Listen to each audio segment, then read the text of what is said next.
Ahora, antes de entrar a nuestro estudio, muy importante de esta mañana, la paciencia de los santos, queremos implorar la presencia de Dios en forma muy marcada. Y por esa razón les pido que junto conmigo inclinen sus rostros y vamos a orar al Señor. Padre, gracias te damos por haber estado con esta actividad durante el transcurso de la semana. Hemos sentido tu presencia y en esta mañana queremos llegar a un clímax de nuestra semana de oración con un derramamiento especial y abundante de tu Espíritu Santo en nuestro medio. Te pido, Señor, que bendigas el estudio de tu palabra. Envía tu Espíritu Santo para hablar a cada mente y a cada corazón. Y, Señor, ayúdanos a tener la paciencia de los santos. Gracias por escuchar nuestra oración, porque te lo pedimos en el nombre de Jesús. Amén. Quiero comenzar nuestro tema de esta mañana leyendo Apocalipsis, el capítulo 14 y el versículo 12. Es el último versículo en los mensajes de los tres ángeles. En realidad es la culminación del mensaje del tercer ángel. Y este versículo declara quiénes habrá en este mundo como resultado de haber recibido los mensajes de los tres ángeles. Es decir, esta es la conclusión que dice, cuando terminen los mensajes de los tres ángeles, Dios tendrá un pueblo con estas tres características. ¿Y cuáles son las tres características? Apocalipsis 14 y el versículo 12. Aquí está la paciencia de los santos. Primera característica, paciencia. La paciencia de los santos. Los que guardan los mandamientos de Dios. Segunda característica. Y la fe de Jesús. Tercera característica. La generación final que reciba los mensajes de los tres ángeles van a tener paciencia, van a guardar los mandamientos de Dios y van a tener la fe de Jesús. Ahora, en esta mañana queremos especialmente hablar de la paciencia de los santos, porque ya hemos hablado de la fe de Jesús y de los mandamientos de Dios, entre otras cosas. Pero esta mañana queremos hablar en cuanto a la paciencia de los santos. Quiero leer Apocalipsis, el capítulo 13 y el versículo 9 y 10, para que sepamos en qué momento histórico especialmente el pueblo de Dios va a necesitar la paciencia de los santos. Hay un marco histórico dentro del cual el remanente de Dios va a necesitar la paciencia de los santos. Y ese marco histórico, ese contexto histórico se encuentra en Apocalipsis, el capítulo 13 y el versículo 9 y 10. Apocalipsis 13, 9 y 10 habla de un momento cuando la bestia, también que se conoce como el cuerno pequeño de Daniel el capítulo 7, recibe su herida de muerte. Es decir, por un tiempo la bestia o el cuerno pequeño no funcionan, quedan inactivos porque reciben una herida mortal. Pero la Biblia dice que después de un tiempo la herida mortal de la bestia o del cuerno pequeño será sanada. Y este poder que cayó una vez gobernará el mundo, una vez más. Ahora, no hemos hablado directamente en esta semana de la bestia y de la imagen de la bestia. Solamente quiero decirles que la bestia recibió su herida mortal en el año 1798. Los que son adventistas ya conocen esta profecía. En el año 1798, el poder eclesiástico que gobernó durante la Edad Media, por más de 1000 años, Francia le suministró una herida mortal a este poder. Ahora, Apocalipsis 13, 9 y 10, después de hablar de la caída de este poder, nos dice lo siguiente: si alguno tiene oído, oiga. Si alguno lleva en cautividad, está hablando de este poder que se conoce como la bestia o el cuerno pequeño. Si alguno lleva en cautividad, va en cautividad. Si alguno mata a espada debe ser muerto. Y luego noten lo que dice: aquí está la paciencia y la fe de los santos. Lo mismo que encontramos en el mensaje del tercer ángel. Aquí está la paciencia y la fe de los santos. Es decir, la declaración de que la fe y la paciencia de los santos es necesaria se encuentra después que esta bestia recibe su herida mortal y antes de que se levante la bestia de la tierra, de Apocalipsis 13, 11 en adelante, para imponer un decreto de muerte finalmente y para prohibir comprar y vender. Eso viene a este mundo. Aquellos que rehúsen recibir la marca de la bestia y que reciban el sello de Dios, la Biblia dice claramente que estas personas no podrán comprar y vender. Y finalmente se proclamará un decreto de muerte por parte de Babilonia a aquellas personas que deciden permanecer fieles a Dios.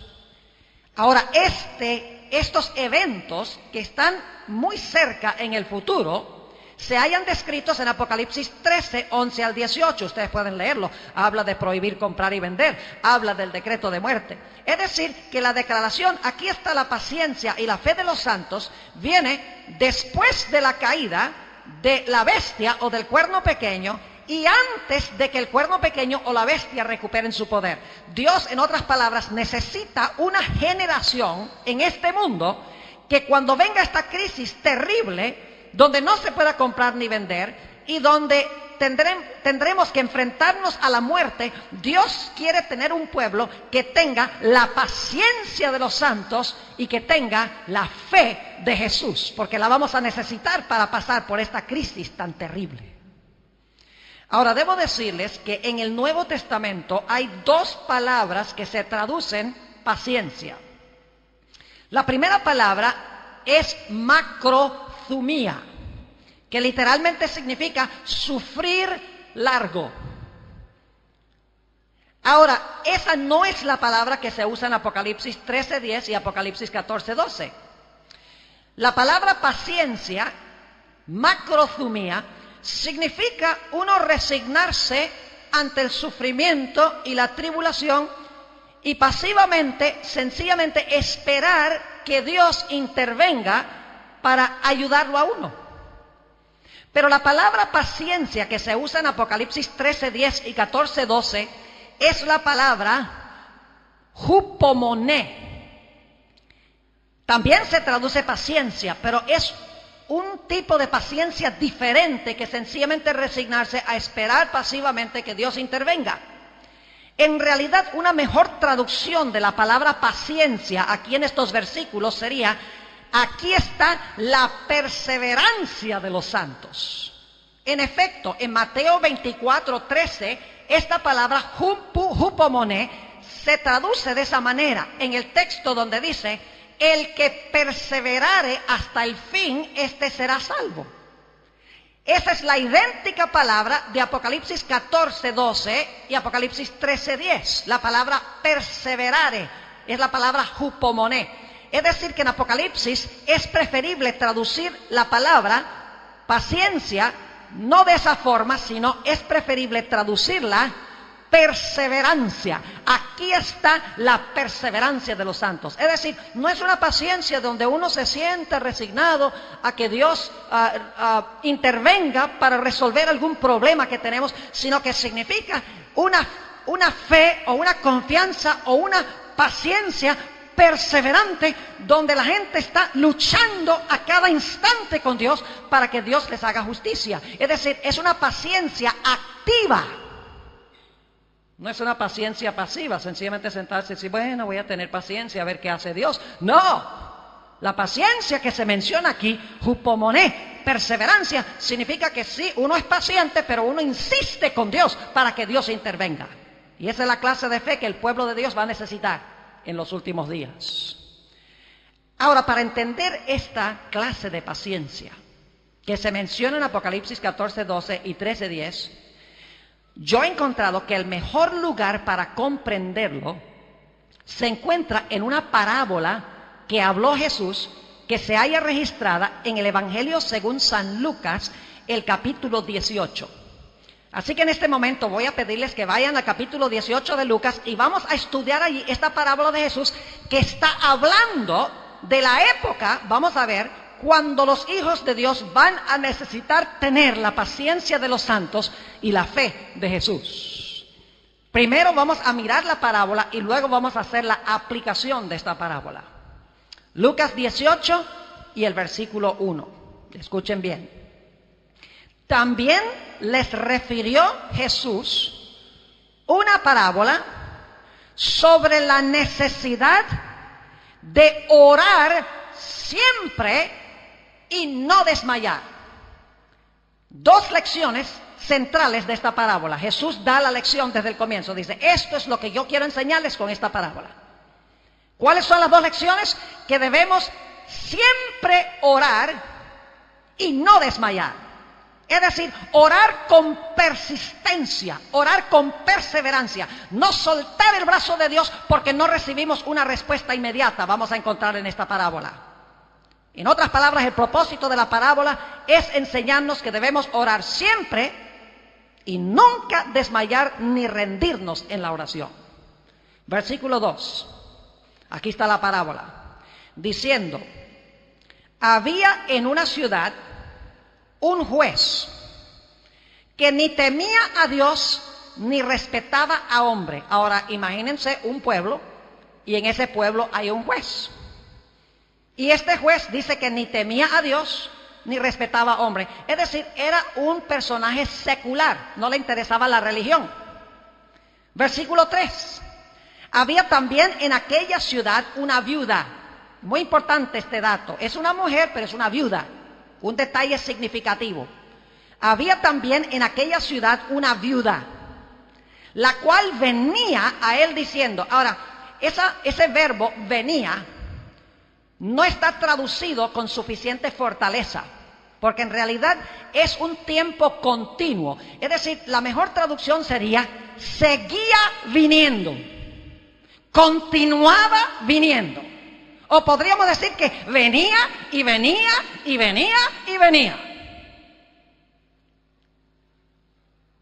Es decir, era persistente, insistente y perseverante. Así que dice, había también en aquella ciudad una viuda, la cual venía a él diciendo, hazme justicia de mi adversario. La viuda tiene un adversario. Y la única esperanza para la viuda es si el juez le hace justicia. Ahora, la mayoría de los eruditos que han estudiado esta parábola han concluido de que lo que pasó con esta viuda es que su esposo se murió, lógicamente, y cuando murió tenía una deuda muy grande con cierto acreedor. Y este acreedor, cuando se murió el esposo, dijo, yo tengo que cobrar lo que es mío, y le quitó a esta viuda todo lo que le había dejado su esposo para pagar la deuda que el esposo había contraído con este acreedor. Es decir, esta viuda, uso la expresión, no tenía dónde caerse muerta, porque el adversario le había quitado todo lo que tenía. Y por lo tanto la viuda ahora va ante el juez, sigue viniendo ante el juez y le dice, señor juez, hazme justicia de mi adversario. El adversario me ha quitado todo. Por favor, habla con el juez para que el juez me haga justicia. Y lo interesante es que por un tiempo el juez demoró en responderle. Note lo que sigue diciendo en el versículo 4. Y él no quiso por algún tiempo. Es decir, hubo una demora. La respuesta no fue inmediata. Pero a pesar de que la respuesta del juez, la justicia del juez no se manifestó inmediatamente, la viudita no se rindió, la viudita seguía y seguía y seguía y seguía viniendo, cansando al pobre juez. Dice en el versículo 4, él no quiso por algún tiempo, pero después de esto dijo dentro de sí, aunque ni temo a Dios, ni tengo respeto a hombre, es decir, yo soy secular, no creo ni siquiera en Dios, ni me importan los seres humanos, lo único que me interesa es que yo soy juez y hago mi trabajo y me voy a la casa. Versículo 5, sin embargo, porque esta viuda me es molesta, es decir, esta viuda es una mujercita fastidiosa que me está cansando la vida. Dice, sin embargo, porque esta viuda me es molesta, le haré justicia. No sea que viniendo de continuo me agote la paciencia. Ustedes pueden captar, usando su imaginación, esta escena. Imagínense una viudita así, toda dobladita, toda humilde. Y ahí está sentado este gran juez que ha sido, tal vez no elegido por el pueblo, pero elegido de alguna manera. Y él está sentado allá. Y cada día venían los del tribunal y le decían: señor juez, la viudita está aquí. Y el juez decía: oh no, por favor, otra vez no, por favor. Sí, señor juez, y dice que no se va a ir de la puerta hasta que la reciba. Está bien, déjala entrar. Y entraba la viuda: señor juez, tengo un problema, y es que estoy durmiendo en la calle. Porque vino un adversario que te he dicho muchas veces y me quitó todo lo que tenía. Por favor, señor juez, hazme justicia. Y el juez dice: bueno, déjame examinar los libros, déjame hablar con el adversario, déjame ver qué puedo hacer. Vuelve mañana. El siguiente día, a las 6 de la mañana, está otra vez la viuda en la puerta. Vengo a ver el juez. Y así pasaba de día en día en día. Esta es la clase de paciencia que menciona Apocalipsis 14:12 y Apocalipsis 13:10. No es una paciencia donde uno se siente pasivamente y dice: bueno, vamos a ver si Dios puede intervenir. Yo voy a tener paciencia. No voy a ceder mi fe, pero voy a tener paciencia para que el Señor obre. No, señor. Esta es una paciencia activa, perseverante, insistente y persistente. Así que el juez dice: le voy a hacer justicia a esta viuda. Y en efecto, finalmente, después de una demora, el juez le hizo justicia y le devolvió lo que había perdido. Ahora, ¿qué significa esta parábola? Y especialmente, ¿cuándo se aplica esta parábola en la historia? Les voy a leer el contexto de esta parábola, es decir, lo que viene antes de la parábola y lo que viene después de la parábola, para que sepamos cuándo es que el pueblo de Dios va a tener esta clase de paciencia perseverante. Vamos al capítulo 17, el contexto inmediatamente anterior a la parábola. Lucas, el capítulo 17 y el versículo 26. Fíjense de qué había estado hablando Jesús antes de dar la parábola. Dice en el versículo 26: como fue en los días de Noé, así será también en los días del Hijo del Hombre. Está hablando de su segunda venida. Y luego noten lo que dice el versículo 28. Usa otra comparación. Dice: asimismo como sucedió en los días de Lot. Comían, bebían, compraban, vendían, plantaban, edificaban. Y luego dice en el versículo 30: así será el día en que el Hijo del Hombre se manifieste. Es decir, en el contexto inmediatamente antes de la parábola, Jesús estaba hablando de la segunda venida. Pero quiero que noten que el final de la parábola también se refiere a la segunda venida de Jesús. Noten lo que declara el capítulo 18 y el versículo 18, el versículo 8. La culminación y el último versículo de la parábola. Viene ese famoso versículo donde dice Jesús: os digo que pronto les hará justicia, pero cuando venga el Hijo del Hombre, ¿hallará fe en la tierra? Fíjense que la parábola comienza en el marco de la segunda venida y la parábola termina también con el marco de la segunda venida. Ahora, Elena G. de White, en el libro Palabras de Vida del Gran Maestro, página 113, captó el marco histórico especial de esta parábola. Y quiero leer la cita que ella presenta, Palabras de Vida del Gran Maestro, página 113, dice ella esto: Cristo había estado hablando del periodo que habría de preceder inmediatamente a su segunda venida y de los peligros por los cuales debían pasar sus discípulos, con referencia especial a ese tiempo. Relató la parábola sobre la necesidad de orar siempre y no desmayar. Claramente ella captó que esta parábola se aplica en forma especial a aquellos que van a vivir inmediatamente antes de la segunda venida de Jesús, que es el marco de Apocalipsis 14:12 y Apocalipsis 13 y el versículo 10. Es más, Apocalipsis 14:14, solamente 2 versículos después del 14:12, habla de Jesús sentado en una nube con una hoz aguda y viene a cosechar la tierra. Eso indica de que inmediatamente después de hablar de un grupo que tiene la paciencia de los santos, un grupo que guarda los mandamientos de Dios, un grupo que tiene la fe de Jesús, inmediatamente antes de eso se ve a Jesús en la nube con una hoz aguda regresando a esta tierra. Ahora, debo decirles que esta parábola se aplica a todas las épocas de la historia. Todo el tiempo debemos nosotros orar con perseverancia.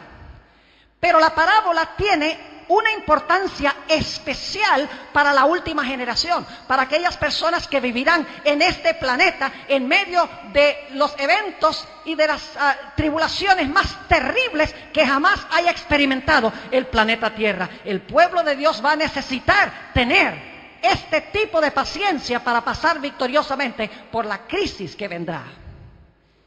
Ahora vamos a interpretar la parábola, porque ya vimos los símbolos. En la parábola hay una viuda, una mujer que es viuda. En la parábola hay un juez.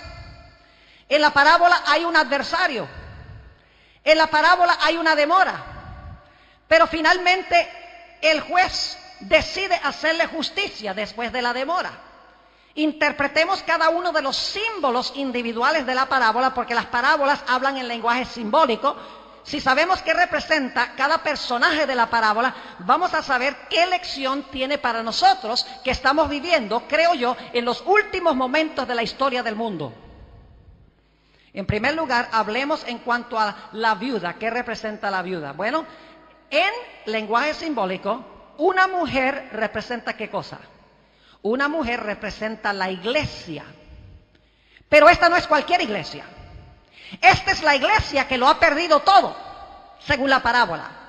Como la viuda no tenía ningún apoyo humano, había perdido su casa, había perdido su dinero, no tenía hijos que abogaran por ella, no tenía amigos que la ayudaran. Es decir, como ella había perdido todo, de la misma manera, esta parábola está hablando de la iglesia de Cristo, que al final de la historia habrá perdido todo apoyo humano y tendrá que depender única y exclusivamente de Dios. Ustedes dicen, ¿cómo sabemos eso? Porque la parábola misma la dice.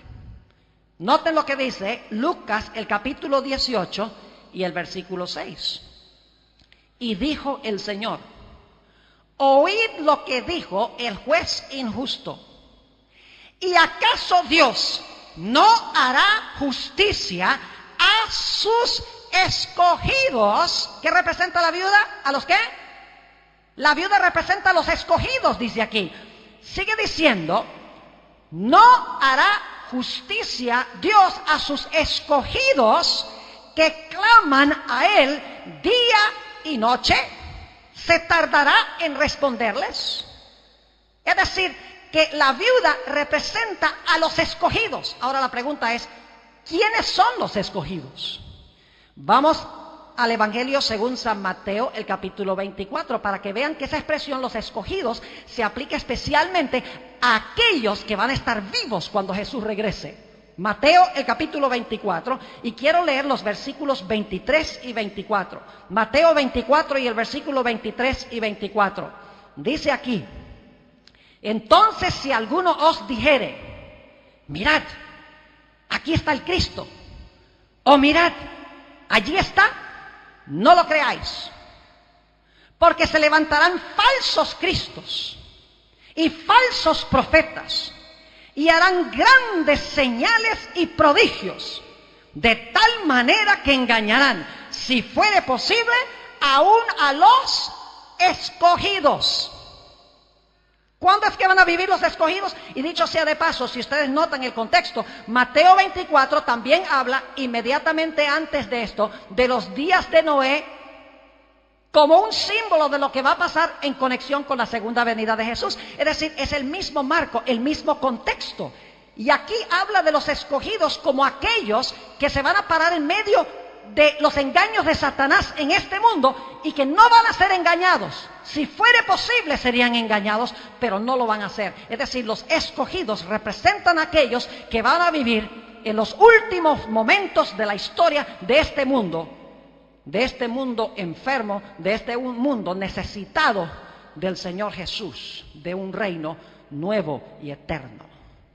Es decir, la viuda representa a la iglesia que va a pasar por los eventos finales de la historia de este mundo. Una iglesia que lo habrá perdido todo. Ahora, ¿qué representa el juez? El juez, no cabe duda que representa a Dios, porque dice, ¿acaso Dios no hará justicia a sus escogidos? El juez es un símbolo de Dios. Y alguno dice, pero Pastor Bor, ¿cómo es que usted dice que el juez puede representar a Dios? Porque dice que el juez ni temía a Dios ni respetaba a hombre. Y le respondió a la viuda, nada más por quitársela de encima. ¿Acaso Dios es así? Escuchen, lo que está pasando aquí es que Dios está haciendo una comparación por contraste. Lo está diciendo de esta manera: si un juez que no respeta a Dios ni hace caso a ningún ser humano responde a la fe y a la paciencia persistente de una viuda por quitársela de encima, ¿cuánto más Dios nos responderá a nosotros, no por quitarnos de encima, sino porque nos ama? Es decir, es una comparación por contraste.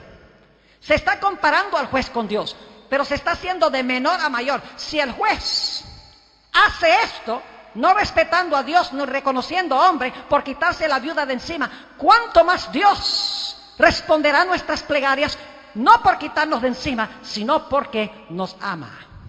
Es decir, el juez en esta historia representa a Dios. La viuda representa la última iglesia. Esos somos nosotros, los que estamos sentados aquí. Ahora, ¿qué representa el adversario? La palabra griega antidikon es una palabra judicial. Es un enemigo que está en un tribunal, tratando de malograr, tratando de acusar y derribar la reputación de la gente. ¿Quién es este adversario? ¿Qué representa el adversario? Que en realidad le quitó todo a la iglesia en los últimos días. Primera de Pedro, el capítulo 5 y el versículo 8 tiene la respuesta a esta pregunta. Primera de Pedro, el capítulo 5 y el versículo 8. Dice allí lo siguiente. Primera de Pedro, el capítulo 5 y el versículo 8. Y ustedes conocen muy bien este texto. Dice, sed sobrios y velad, porque vuestro antidikon, vuestro adversario, el diablo, como león rugiente, anda alrededor buscando a quien devorar. Es la idéntica palabra griega que se usa en Primera de Pedro 5:8. Es decir, el adversario en esta parábola representa a Satanás. Lo que quiere decir esto es que la última iglesia, el remanente fiel de Dios, que ha recibido los mensajes de los tres ángeles, que tiene la paciencia de los santos, que tiene la fe de Jesús y que guarda los mandamientos de Dios, van a pasar por unas circunstancias parecidas a las que se describen en esta parábola. Satanás, el adversario, les va a quitar todo lo que tienen: casas, dinero, amigos, familiares, ropa, libertad. Inclusive algunos, según Apocalipsis, tendrán que pagar con el costo de su vida. Es decir, Satanás, el adversario, le va a quitar todo a la iglesia. Por eso la iglesia se presenta como una viuda. Son los escogidos de Dios que viven en los últimos días. Y la única esperanza de la iglesia será en apelar su situación al juez. Ahora la pregunta es, ¿contestará Dios sus plegarias inmediatamente? La respuesta es no.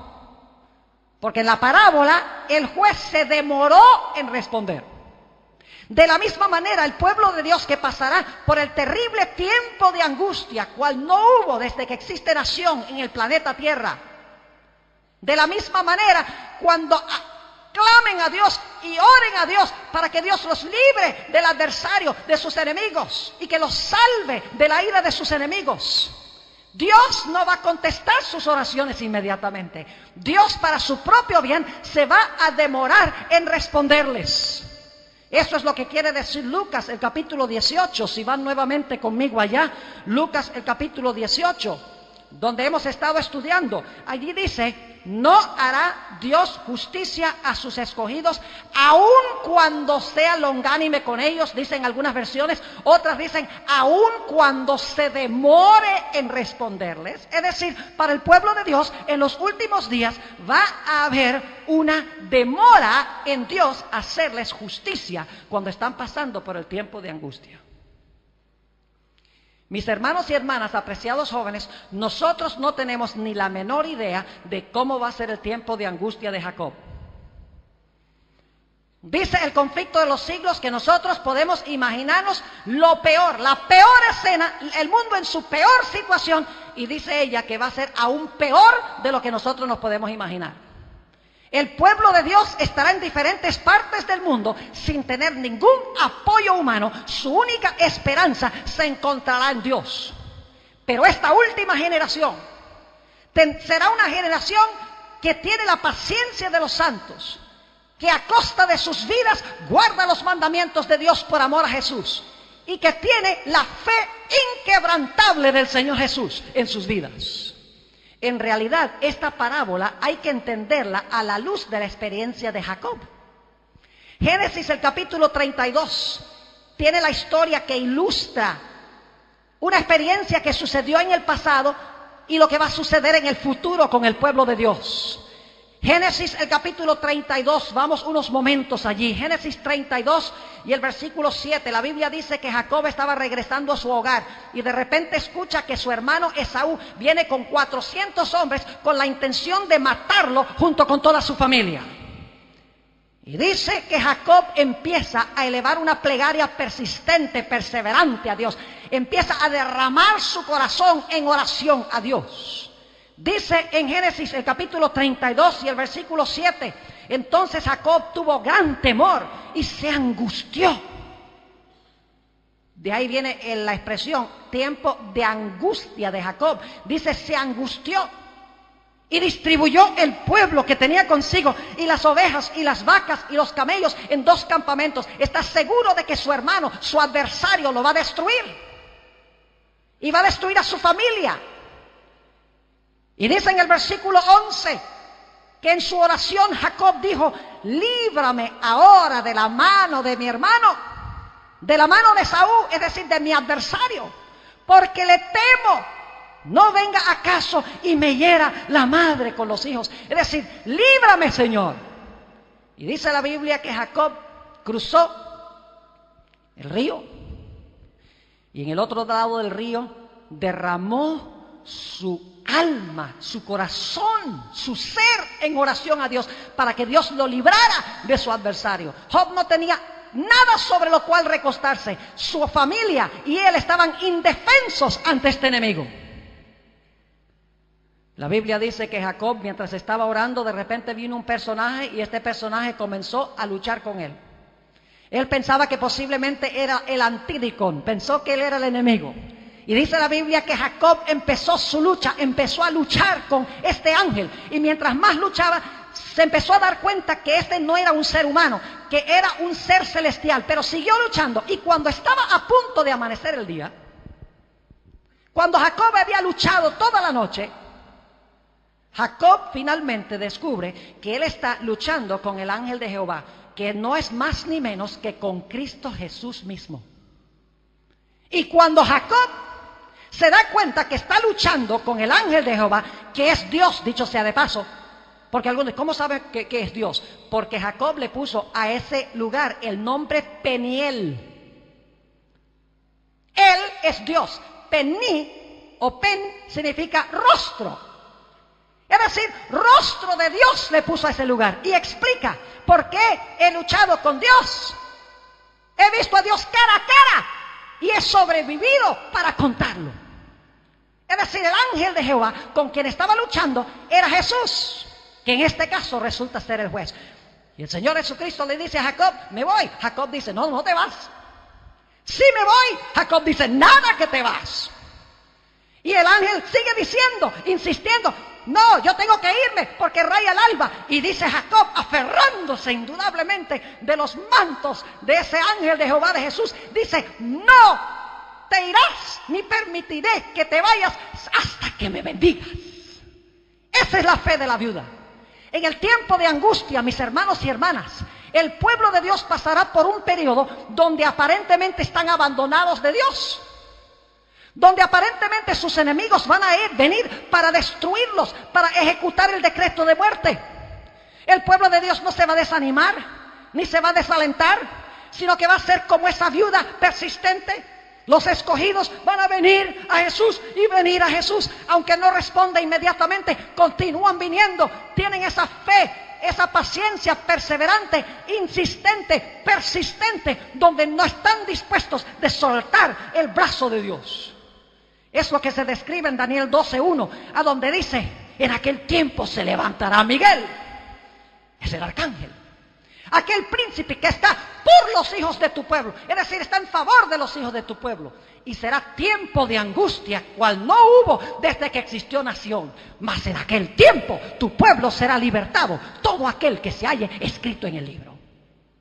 El tiempo de angustia de Jacob es lo que se describe en esta parábola, donde la viuda viene y viene y viene al juez. Isaías, el capítulo 54. Y el versículo 7 y 8 describe este periodo. Isaías, el capítulo 54 y los versículos 7 y 8. Escuchen qué interesante estos versículos. Dice allí, Dios está hablando a su pueblo, por un breve momento te abandoné, pero te recogeré con grandes misericordias. Con un poco de ira escondí mi rostro de ti por un momento, pero con misericordia eterna tendré compasión de ti, dijo Jehová tu Redentor. Por un tiempo, dicho sea de paso, Elena White usa estos versículos en el capítulo sobre el tiempo de angustia, para hablar del hecho de que Dios no va a responder las plegarias de su pueblo inmediatamente, porque ellos necesitan que su fe sea inquebrantable, necesitan que se consuma no su mundanalidad, voy a inventar una palabra porque es la que usa Elena G. White, necesita consumirse su terrenalidad. Esa palabra no existe. Los profesores de español me van a decir, pastor, esa palabra no es autorizada por la Real Academia Española, pero tengo que establecerla porque la palabra en inglés es earthliness, no es worldliness, es earthliness, que significa terrenalidad. Es decir, durante este periodo Dios va a permitir que su pueblo pase por esta experiencia para que queden completamente desconectados de cualquier cosa que los ata al planeta Tierra, y van a depender solo y exclusivamente de Dios. La experiencia de Job ilustra lo mismo. Vino Satanás, el adversario, el antídicon. Ojalá tuviera tiempo de predicarles un sermón sobre el libro de Job, un libro muy mal comprendido, dicho sea de paso. Y la razón por la cual es mal comprendido es porque muchos eruditos, o la mayoría de ellos, creen que después del capítulo 1 y 2 desaparece Satanás. ¿Ve? Todo el que causó los males desaparece y uno no sabe que le haya pasado nada por todo lo que hizo. Pero el asunto es que sí aparece Satán al final del libro, pero no aparece con el nombre de Satán, sino que aparece con el nombre de Leviatán. En el capítulo 1 y 2, Satanás le quitó todo a Job. Como esta viuda había perdido todo. Le quitó en primer lugar sus casas, luego le quitó sus bestias, luego le quitó sus hijos y sus hijas, luego hizo que la esposa se volcara contra él, y finalmente lo afligió con una enfermedad terrible desde la parte de más arriba de su mollera hasta la planta del pie. Y luego, para colmo de males, los amigos que vienen para consolarlo terminan acusándolo. Es decir, Job no tenía ningún apoyo humano. Había quedado abandonado de los hombres y aparentemente abandonado de Dios. Y desde el capítulo 3 hasta el capítulo 37, Job, si ustedes lo pueden leer, está dialogando con Dios y está diciendo: Señor, ¿por qué no me oyes? ¿Por qué no me contestas? Yo ofrecía los sacrificios, yo tenía el culto familiar todos los días, usaba mis riquezas para beneficiar a los necesitados. Señor, ¿por qué me está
pasando esto? No lo entiendo. Por favor, explícame qué es lo que está pasando. Y la respuesta a Job es silencio. Pero saben que Job tenía esa paciencia perseverante. En el libro de Santiago, el capítulo 5, nos dice que debemos tener la paciencia de Job. Era como esa viuda. Porque Job no se iba a dar por vencido. Nunca cedió en su fe. Nunca perdió la fe. Nunca soltó el brazo de Dios. Nunca renegó de él. Nunca lo blasfemó a su rostro. Es más, Job dijo, aunque me matare, todavía confiaré en él. Es decir, Job tenía esa fe perseverante, constante, esa paciencia de la cual estamos hablando, una paciencia activa que no se rinde ante las peores calamidades, que aún confía en Dios en las más terribles circunstancias. Y Job representa a aquellos que vivirán en este mundo durante el tiempo de angustia. Y ustedes saben cómo terminó la historia de Job.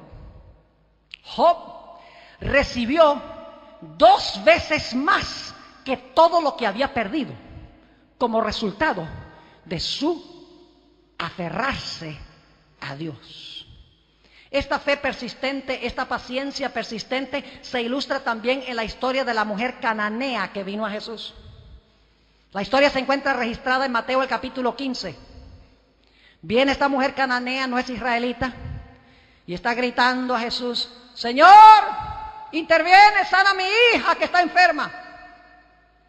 Y los discípulos dicen en voz alta para que ella oiga, dicen: Señor, pero despáchala, que está causando un escándalo, está haciéndonos pasar una vergüenza. Señor, por favor, despáchala, dile que se vaya. Pero no, ella sigue viniendo. Y entonces Jesús mira a la mujer y le dice: mujer, yo no soy enviado sino a las ovejas extraviadas de la casa de Israel. O sea, Dios no me ha enviado para ministrarte a ti que eres cananea. Me ha mandado a las ovejas perdidas de la casa de Israel. Yo creo que si yo hubiera sido esa mujer, de pronto digo, bueno, vine a donde no era y me voy. Pero esta mujer tenía una fe persistente, una paciencia persistente. Sigue viniendo a Jesús. Y el Señor Jesucristo le dice a esta mujer: mire, no es bueno tomar el pan de los hijos y tirárselo a los perros. Ahora Jesús le está diciendo perra. Si no me hubiera ido, para ese momento, esta sería la señal de que es tiempo de irse. Pero esta mujer tenía una fe tan persistente en Jesús, tan perseverante, y Jesús estaba probando su fe. Tenía una fe tan fuerte que le dijo: sí, Señor Jesús, pero ¿sabes algo? Aún los perrillos comen las migajas de pan que caen de la mesa de sus señores. Jesús demoró en responderle para probar su fe. Y esta mujer manifestó una fe inquebrantable. Y esa es la clase de fe que vamos a necesitar, mis hermanos y hermanas. La clase de paciencia que vamos a necesitar. Imagínense ustedes si ahora cualquier cosita que pasa en la iglesia nos desanima y decir: no, yo no voy más a la iglesia. ¿Cómo vamos a resistir cuando vengan las pruebas de verdad? Si cuando alguien nos ofende ahora perdemos la paciencia instantáneamente, ¿qué nos hace pensar que cuando vengan las pruebas grandes, donde nuestra vida esté en juego, de repente vamos a manifestar paciencia? La paciencia se desarrolla ahora. Esa paciencia que vamos a necesitar, la paciencia de los santos, esa fe perseverante y persistente, hay que desarrollarla ahora, cada día, en nuestra relación con el Señor Jesucristo. Volviendo otra vez a Lucas, el capítulo 18, quiero notar una expresión aquí muy interesante, ya llegando al clímax de nuestro tema de esta mañana. Lucas, el capítulo 18 y el versículo 7. Hay una expresión aquí muy importante. ¿Saben ustedes que la experiencia por la cual pasará el pueblo de Dios será muy semejante a la experiencia por la cual pasó Jesús? Porque el pueblo de Dios va a tener que andar en los pasos de Jesús. Jesús dijo: me aborrecieron a mí primero y los van a aborrecer a ustedes también, porque ustedes son mi cuerpo. Lo que le pasa a la cabeza, que soy yo, le va a pasar al cuerpo. Lo que le pasa al pastor, le va a pasar también a sus ovejas. Lo que le pasa al soberano, le va a pasar también a sus súbditos.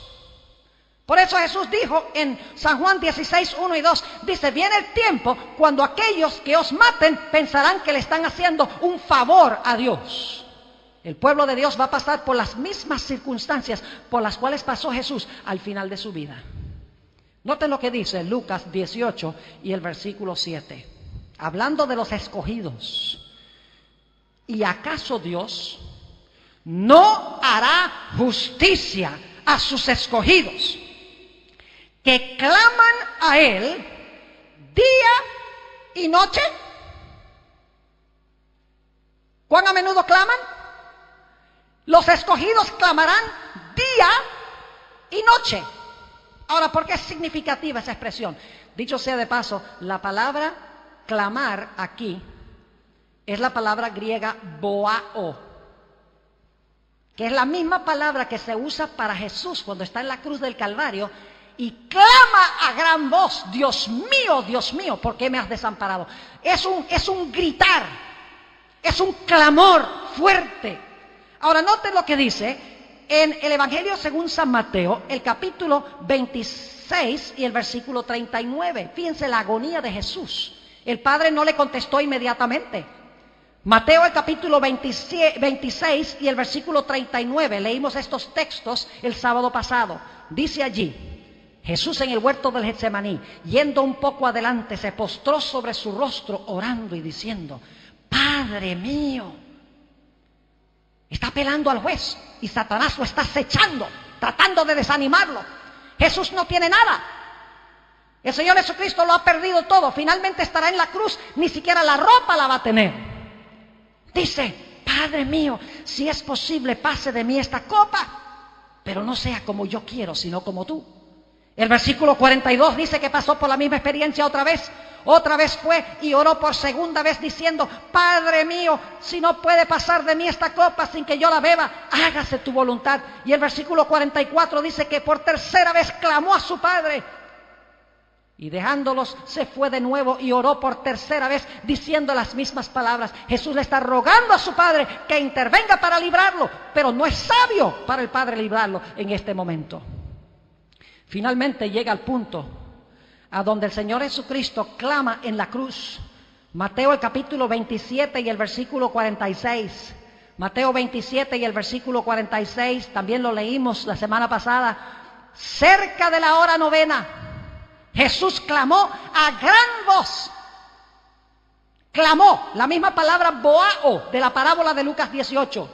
Dice, clamó a gran voz diciendo: Elí, Elí, lama sabactani. Esto es: Dios mío, ¿por qué me has desamparado? Pero Jesús no se rindió en su fe. A pesar de que su Padre no lo bajó de la cruz en ese instante, el Señor Jesucristo perseveró. Ahora, este texto de Mateo 27:46 viene de una profecía del Antiguo Testamento. Y quiero ir allí porque hay una expresión que está en la profecía mesiánica que no está en Mateo 27. Salmo 22 y el versículo 1 y 2, en efecto todo el Salmo 22 está hablando de los sufrimientos de Jesús cuando estaba en la cruz del Calvario. No tenemos tiempo de estudiar todo el capítulo, solamente vamos a leer los versículos 1 y 2. Dios mío, ¿por qué me has desamparado? ¿Son las mismas palabras que habló Jesús en la cruz? Claro que sí. Dios mío, ¿por qué me has desamparado? ¿Por qué estás tan lejos de mí, de mi salvación y de las palabras de mi clamor? Y ahora escuchen el versículo 2. Dios mío, clamo de día y no respondes, y de noche y no hay para mí reposo. Jesús clamó día y noche, según esta profecía mesiánica, de que su Padre, si fuera posible, le quitara la copa, aliviara su sufrimiento. Pero el Padre se demoró en responderle a Jesús. Pero lo lindo es que Jesús en la cruz dijo: aunque me matare, todavía confiaré en Él. Nada va a sacudir mi fe en mi Padre. Yo conozco sus promesas. Y aunque yo perezca para siempre, todavía seguiré confiando en mi Padre y amando a mi Padre. Jesús tenía la paciencia, no de los santos, sino la paciencia de Jesús, que es la paciencia que vamos a tener nosotros, los que pasemos por estas circunstancias. En Hebreos, el capítulo 5 y el versículo 7, encontramos una descripción de los sufrimientos de Jesús en el huerto de Getsemaní.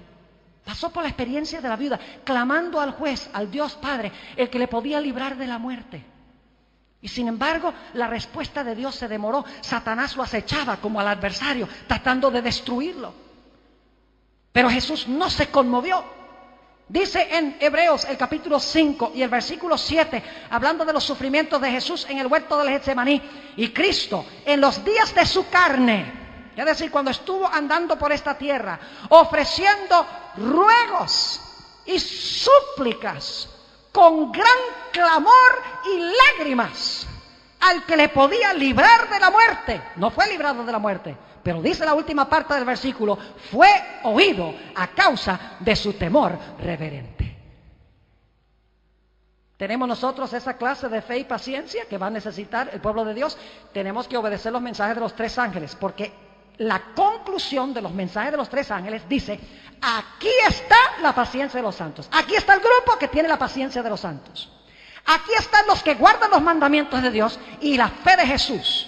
Es decir, la forma como este grupo de personas desarrolló esas tres características fue recibiendo el mensaje del primer ángel, el mensaje del segundo ángel y el mensaje del tercer ángel. Y cuando recibieron esos mensajes en su vida y los hicieron parte de su ser, el resultado fue que estaban compuestos de un grupo de personas que no había nada en el mundo que pudiera sacudir su fe.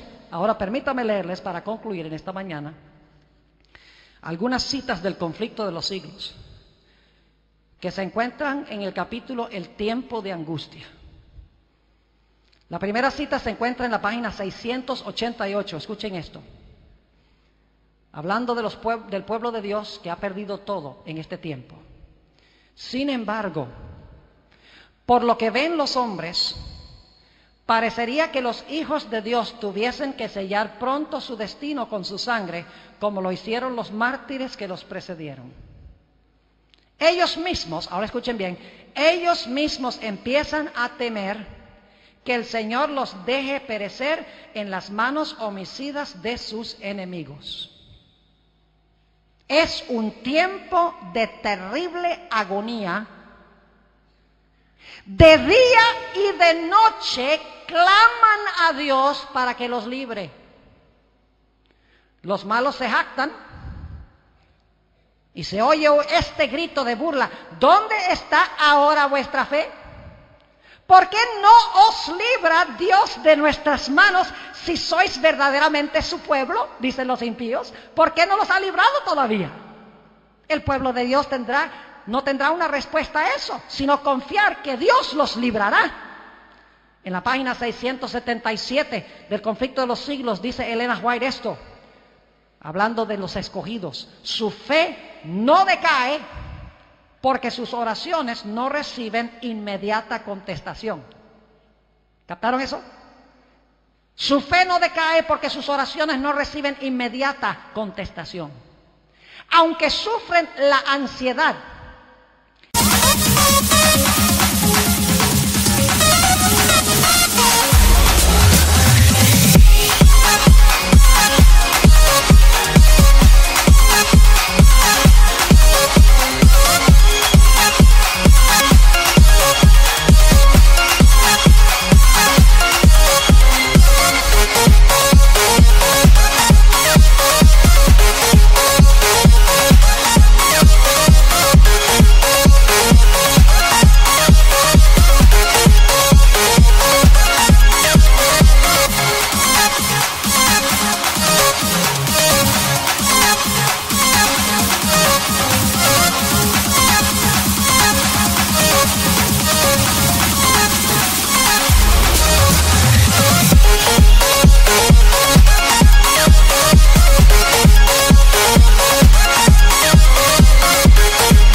y la angustia más desesperantes no dejan de orar. ¿Cuándo aprendemos a orar de esa manera? Allá, demasiado tarde. Hay que aprender a orar así ahora. Hay que desarrollar esa fe ahora. Sigue diciendo, echan mano del poder de Dios como Jacob se aferró al ángel. Y de sus almas se exhala el grito, no te soltaré hasta que me hayas bendecido. La última cita que quiero leer del conflicto de los siglos se encuentra en la página 688 y 89, y allí Elena G. de White cita la parábola de Lucas 18, por si acaso alguno dudaba aún de que esta parábola se aplica a aquellos que van a pasar por el tiempo de angustia. Y mis hermanos y hermanas, yo creo que nosotros estamos viviendo en los últimos eventos de la historia de este mundo. Estamos en el umbral de lo que se describe aquí. Dice la sierva de Dios, si los hombres tuviesen la visión del cielo, verían compañías de ángeles poderosos en fuerza, estacionados en torno de los que han guardado la palabra de la paciencia de Cristo. Con ternura y simpatía, los ángeles han presenciado la angustia de ellos, es decir, de los escogidos, y han escuchado sus oraciones. Aguardan la orden de su jefe para arrancarlos del peligro. Es decir, los ángeles están nada más allí diciendo, dinos cuándo, Señor, dinos cuándo, para ir a librarlos. Y así es cada día con nosotros cuando perseveramos en el Señor. Sigue diciendo, pero tienen que esperar un poco más. La misma dilación, es decir, demora, que es tan penosa para ellos, es la mejor respuesta a sus oraciones. Saben que cuando nosotros le oramos a Dios y le pedimos a Dios algo, a veces pensamos que si no recibimos inmediatamente ese algo, Dios no nos contestó. Pues déjenme decirles que hay tres formas en que Dios puede contestar. Dios puede decir sí, no o espera. No nos rindamos porque nos dice espera. Cuando nos dice espera es porque Él sabe que en ese momento no es propicio, no es bueno darnos lo que estamos pidiendo, porque no va a edificar nuestro carácter, no nos va a ayudar a crecer espiritualmente. Sigue diciendo, mientras procuran esperar que el Señor obre, son inducidos a ejercitar su fe, esperanza y paciencia, como no lo hicieron durante su experiencia religiosa anterior. Es decir, es una experiencia de crecimiento, de aprendizaje. Sigue diciendo, sin embargo, el tiempo de angustia será acortado por amor a los elegidos. ¿Y acaso Dios no defenderá la causa de sus escogidos que claman a Él día y noche? Os digo que defenderá su causa presto. El fin vendrá más pronto de lo que los hombres esperan. Mis hermanos y hermanas, apreciados jóvenes, apreciados amigos que escuchan por radio, por televisión, nos esperan momentos tormentosos. Nos espera un tiempo de angustia cual no fue desde que hubo nación. Y saben que Satanás ha inventado la teoría del rapto secreto para que la gente crea que no van a estar aquí durante el tiempo de angustia, durante el tiempo de las plagas. La mayoría de los cristianos hoy en día no creen que ellos van a estar en este mundo durante la gran tribulación, durante el tiempo de angustia. Ellos creen que Dios se los va a llevar 7 años antes de su venida gloriosa al cielo. Y entonces el tiempo de angustia y las plagas van a caer sobre los que se quedaron atrás, sobre los judíos específicamente. Y como resultado, muchos cristianos hoy en día no están aprendiendo a ejercitar y a desarrollar la clase de fe que el pueblo de Dios va a necesitar, esa fe y esa paciencia inquebrantable que será indispensable y necesaria para permanecer firmes cuando venga ese tiempo. Mi pregunta es, ¿estás desarrollando tú esa clase de fe? En esta mañana yo quiero descender de esta plataforma porque yo quiero hacer un último llamado. Mi llamado en esta mañana tiene 2 partes. La primera parte del llamado es para los que son adventistas del séptimo día, que ya comenzaron a caminar con Jesús. Algunos están más avanzados en el camino de la vida cristiana que otros. Algunos aquí son adventistas de 2 generaciones. Algunos me imagino que tendrán 70, 80 años o aún más de ser adventistas. Han caminado con Jesús durante mucho tiempo, han caminado en la verdad durante mucho tiempo. Yo quiero hablar específicamente a aquellos que son adventistas, que empezaron a caminar con el Señor. ¿Cuántos de esos en esta mañana quieren decirle al Señor Jesucristo: Señor Jesús, yo quiero, por la gracia de tu Espíritu Santo, por el poder de tu Espíritu Santo, que tú me des estas características: la paciencia de los santos, que me impartas la fe de Jesús y que me ayudes con tu poder a guardar tus mandamientos por amor a Jesús. ¿Cuántos están dispuestos de decirle al Señor Jesús, yo estoy dispuesto de dedicarte el tiempo necesario en oración perseverante, en estudio de tu palabra perseverante, en testificar a otros de una forma perseverante? Porque en ese tiempo de angustia yo quiero tener esa fe inquebrantable, inconmovible. Quiero tener esa ancla inmutable para que ni un terremoto pueda sacudir mi fe en el Señor Jesús. Si es el deseo de los que son adventistas aquí en esta mañana decirle eso a Jesús, les quiero pedir que por favor se pongan de pie. Recuerden que no viene esto así automáticamente, que Dios nos sopla la paciencia de los santos y la recibimos así nada más. Hay que desarrollarla. ¿Podría pedirles por favor que vengan al frente en nuestro último llamado? Los que han levantado la mano, por favor vengan aquí al frente. Yo quiero tener una palabra de oración con ustedes en esta mañana. Yo me he deleitado en esta semana de oración. ¿Se han deleitado ustedes en esta semana?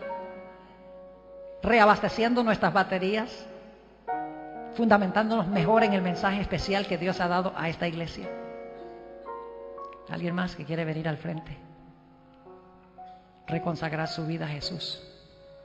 ¿O quiere decir yo quiero prepararme para el bautismo? Pueden también, aquellos que todavía no han venido al frente expresando el deseo de bautizarse, pueden venir al frente también en este momento. Aún durante la oración, oremos. Padre Celestial, te damos gracias por el mensaje solemne que tú has dado a tu iglesia. Gracias porque has dicho en tu palabra que aún en los momentos más oscuros de la historia, tú estarás con nosotros. Aunque te demores en respondernos, sabemos que estás porque lo has prometido. Te doy gracias, Señor, por estas personas que han venido al frente.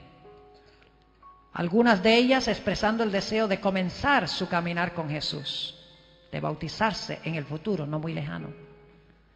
Otros que posiblemente se habían extraviado un poco del camino y han tomado su decisión de nuevamente tomar la mano de Jesús y reanudar su caminar con Él.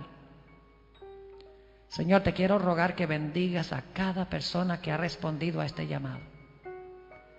Oh Señor, que el anhelo de cada corazón pueda ser satisfecho. Y Señor, aquellos adventistas de años, décadas, algunos menos tiempo, te ruego, Señor, que tú les fortalezcas la fe cada día. Señor, anhelamos que Jesús venga pronto. Estamos cansados de vivir en este mundo de clamor, sufrimiento, dolor, enfermedad, muerte. Queremos que Jesús venga pronto. Te pedimos, Señor, que acortes, por favor, en tu justicia, la historia de este mundo para que podamos irnos a nuestro hogar. Te damos gracias por el privilegio de acercarnos a ti en oración. Y gracias por escucharnos, porque te lo pedimos en el precioso e incomparable nombre.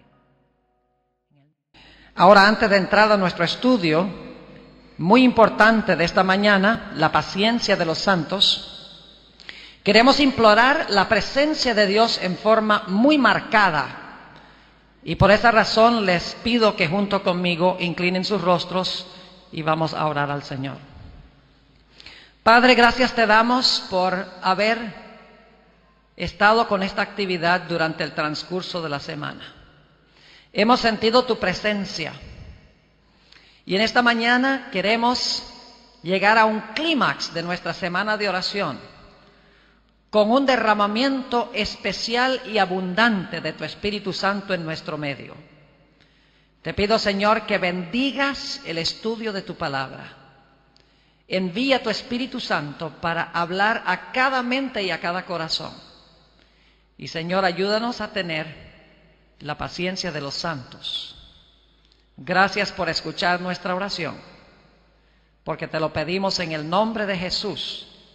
Amén. Quiero comenzar nuestro tema de esta mañana leyendo Apocalipsis, el capítulo 14 y el versículo 12. Es el último versículo en los mensajes de los tres ángeles. En realidad es la culminación del mensaje del tercer ángel. Y este versículo declara quiénes habrá en este mundo como resultado de haber recibido los mensajes de los tres ángeles. Es decir, esta es la conclusión que dice, cuando terminen los mensajes de los tres ángeles, Dios tendrá un pueblo con estas tres características. ¿Y cuáles son las tres características? Apocalipsis 14 y el versículo 12. Aquí está la paciencia de los santos. Primera característica, paciencia. La paciencia de los santos. Los que guardan los mandamientos de Dios. Segunda característica. Y la fe de Jesús. Tercera característica. La generación final que reciba los mensajes de los tres ángeles van a tener paciencia, van a guardar los mandamientos de Dios y van a tener la fe de Jesús. Ahora, en esta mañana queremos especialmente hablar de la paciencia de los santos, porque ya hemos hablado de la fe de Jesús y de los mandamientos de Dios, entre otras cosas. Pero esta mañana queremos hablar en cuanto a la paciencia de los santos. Quiero leer Apocalipsis, el capítulo 13 y el versículo 9 y 10, para que sepamos en qué momento histórico especialmente el pueblo de Dios va a necesitar la paciencia de los santos. Hay un marco histórico dentro del cual el remanente de Dios va a necesitar la paciencia de los santos. Y ese marco histórico, ese contexto histórico se encuentra en Apocalipsis, el capítulo 13 y el versículo 9 y 10. Apocalipsis 13, 9 y 10 habla de un momento cuando la bestia, también que se conoce como el cuerno pequeño de Daniel el capítulo 7, recibe su herida de muerte. Es decir, por un tiempo la bestia o el cuerno pequeño no funcionan, quedan inactivos porque reciben una herida mortal. Pero la Biblia dice que después de un tiempo la herida mortal de la bestia o del cuerno pequeño será sanada